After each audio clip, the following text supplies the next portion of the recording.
misi. Believe, believe, believe. Ino me sanai puru misi mi ba.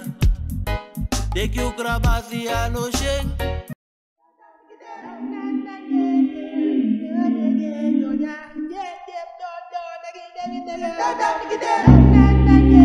Weg van de slavernij, op zoek naar vrijheid. Ododi Bradangasa, hallo lieve kijkers, Cultuur TV, hier ben ik weer. Mijn naam is Baas Waterval en je weet het, Kitty Kotti komt eraan. We weten allemaal hoe het is gegaan. En niets is minder mooi dat het verhaal naar buiten komt. We moeten het weten. De een leest een boek, de ander maakt muziek. Maar hoe mooi is het niet? Theater, het voorstelling dat het naar buiten gebracht wordt. Konterim Sabi. En nu vandaag zijn we hier in Den Haag, het nieuwe theater. Samen met Romana Vrede. Romana Vrede. Dankjewel dat we hier mogen zijn. Dankjewel dat ik door jullie ben gevraagd. Oh, leuk. Ja. Ja, we vinden het heel leuk, omdat we weten wat er zich heeft voorgedaan. En het moet verteld worden. En ik ben bijzonder blij dat we bij jou mogen zijn en dat je het gaat vertellen. Ja. Wat kan je vertellen? Wat kan je ons, de kijkers van Cultuur TV, vertellen?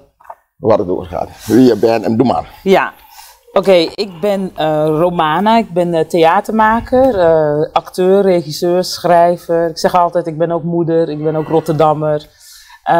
En ik ben eigenlijk al 3 jaar bezig met het verzamelen van alle verzetstrijders ten tijde van de transatlantische slavernij en de slavernij rondom de Indische Oceaan.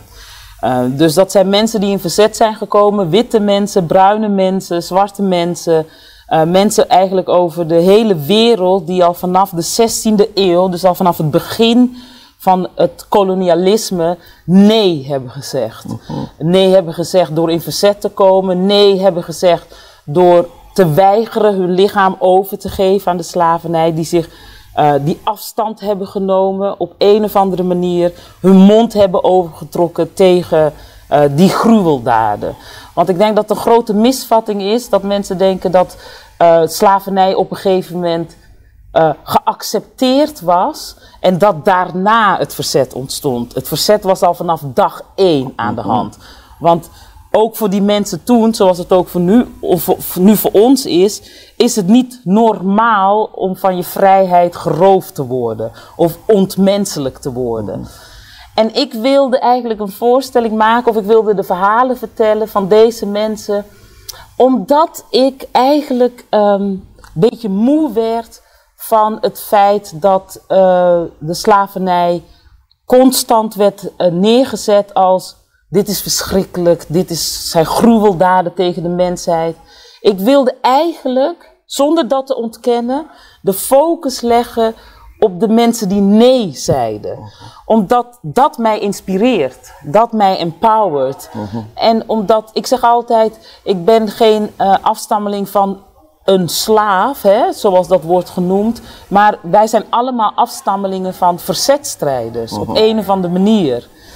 In het klein en in het groot. En nou, ik heb dus een verzameling van nu 187 verzetstrijders. En toen ik dat aan het verzamelen was en aan het schrijven was, ja, dat werkte zo empowering. Dat gaf me zoveel kracht. En ook op een spirituele manier gaf me dat kracht. Dus dat was fantastisch. Wauw. Ja, en het kon geen voorstelling worden, want ik ben hier 3 jaar geleden al mee begonnen, omdat het corona was, COVID, dus lockdown, we mochten niet spelen. En toen heb ik een podcast gemaakt, die kan je terugluisteren.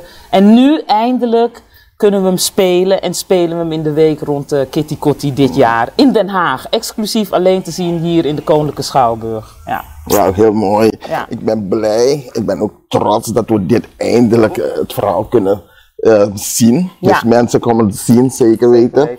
En kijk, weet je wat het is? Ik ben ook spiritueel. Hè? Ik zit erin. Ja. En ik weet wat mensen meemaken. Ik weet wat mensen voelen. Ja. Maar die pijn die ze gehad hebben, nu moeten we het echt duidelijk naar voren brengen. Ja, ja. Men moet het weten. Ja.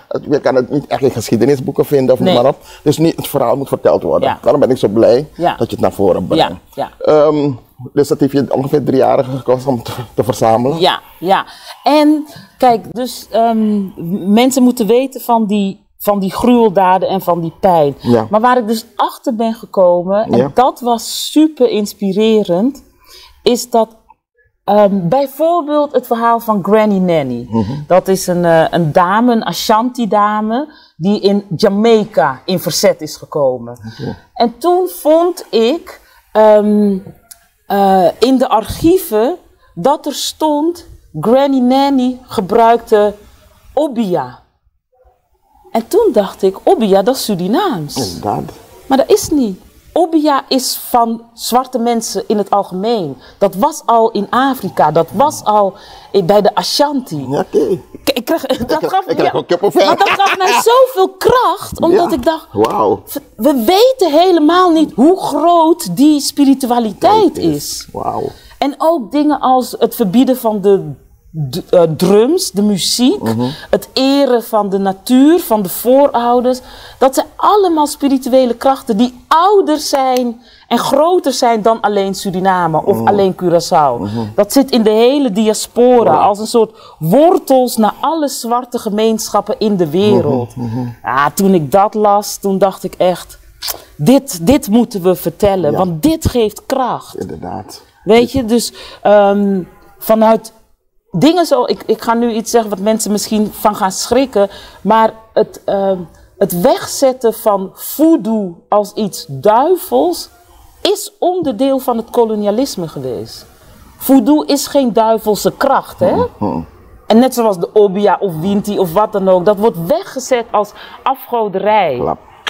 Let op, want nou ja, dat is onderdeel van het kolonialisme. Ja. Het ontkennen van die grote spirituele krachten. Daarom ben ik blij dat je het verhaal naar buiten brengt. Ja. Want ik weet ook uit ervaring, hè, ik zit erin, dat de obeah, de winties natuurlijk ons willen helpen. Ja. Het verhaal naar buiten brengen, wat het precies inhoudt. Ja. Voodoo is niet datgene wat men probeert te brengen van het is slecht. Men wilde ons dom houden. Dom houden van doordat je dom bent, je komt niet naar buiten. Afgoderij. Noem maar op. En dan kon men hun ding doen. Maar nu... Want dus de kolonisten, toen ze aankwamen, zagen woest land, een woest gebied. Terwijl vanuit de obeah en de voodoo zit juist in die woestenij, zogenaamde woestenij, een kracht. En dat alles is verwant met ons. Dus de dieren, de wind, de aarde, het vuur, de mensen, de bomen, dat zijn allemaal verwanten en die moeten we respecteren en koesteren. Dat is de spiritualiteit van waaruit obeah vertrekt. Ja, dat is mooi. Ja, man. Ja. Ik ben nieuwsgierig, ik wil het nu al zien. Ja. Nee, maar ik ben blij dat dit naar buiten komt. We moeten dit koesteren. En dit verhaal is vooral de jeugd, zeg ik ook, ze moeten weten. Kijk, wij, onze voorouders, we mochten geen Surinaams praten met bepaalde dingen, omdat dit was dan, het was weggezet. We mochten dit niet, je mocht dat niet. Nu komt het verhaal. Eindelijk. Eindelijk. Ik ben blij. Ik geloof ook dat dit de generatie is, dit de tijd is om deze verhalen te vertellen. Juist, want onze voorouders hebben deze verhalen ook verteld in liederen, in gebruiken, trommels, snap je? Want je mocht het niet hardop zeggen, de orale geschiedenis. En ik geloof 2023, 150 jaar na de afschaffing van de slavernij, en dan gaan we eruit dat het 1873 was, dat we nu in de tijd komen dat we ze gaan vertellen. En dat is heel tof. Ik doe het met Ocean. Hij maakt de muziek en samen vertellen we die verhalen. En het grappige is, ik heb een witte regisseur, Erik Wien, en die zit helemaal samen, die kan er helemaal in mee. Helemaal volgen en maakt echt prachtige dingen met ons. Oké. En je bent er nu, je zit erin. Als je s'avonds zo slaapt, krijg je nog dromen van dat moet ik doen, dat moet ik. Hoe gaat het? Want ik bedoel, we komen uit Afrika, zeg maar. We zijn spiritueel, hè? We hebben meer dan dat. Krijg je ook dromen? Hoe gaat het? Bigisma. Ja, nee, zeker. Kijk, het ding is ook, en daar gaat deze voorstelling ook over, is dat tijdens corona is mijn moeder overleden. Ja. En Suriname had het luchtruim dichtgegooid. Dus haar lichaam kon niet terug naar Suriname. Maar mijn moeder wilde één ding. En dat was begraven worden in Suriname. Kumbaté, hè? Ja, ja. Waar haar moeder ook ligt, waar Zeker. haar man ligt. Daar wilde ze begraven worden. En eigenlijk, door die voorstelling maak ik het groter. Maak ik het Mama Isa, Gaia, Aha. de moeder aarde. Wauw.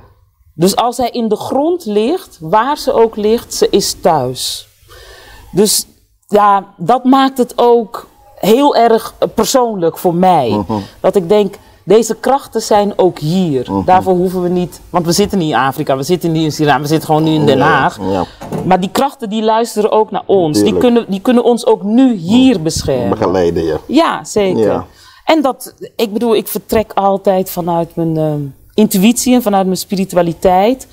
In alle oprechtheid, in alle kwetsbaarheid vraag ik iedere dag om bescherming en om veiligheid. En ook om al die namen die ik oproep, die mensen die ik wil eren, dat ik ze een plek geef in deze ruimte. Ja. Ik neem ze niet mee naar huis. Dat zeg ik wel. Je begrijpt wat ik bedoel, begrijp wat je toch? bedoelt, ja. Zo van, het Ja, is... ja. Ja, ik begrijp het. Snap je? Je geeft mensen erkenning. Ja. Ocean heeft een lied en dat heet Carmining. Zeg mijn naam hardop. Dat is prachtig, maar dat is ook, als je iemands naam blijft zeggen, dan gaan ze komen. Oma. Ja, je roept maar, dus ik kom. Ja, dus ik kom.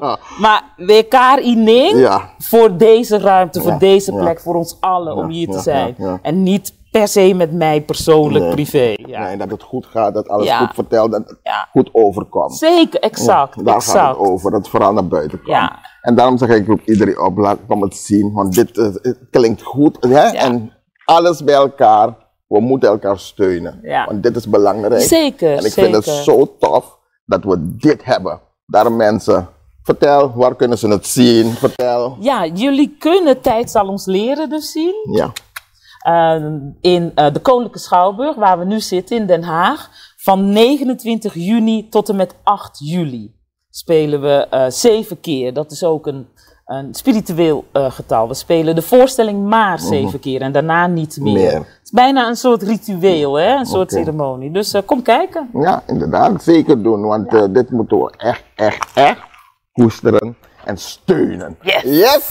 Nou, bedankt dat we hier mochten Jij zijn. Ik vind het bedankt. tof. Jij bedankt. Mensen van Kulturo, blijf kijken. We gaan verder. Tot de volgende keer. Baas Waterval is mijn naam. Ja? Abo.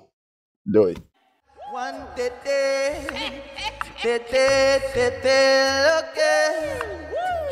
Now let me tell you about. They call her crazy, but at least she.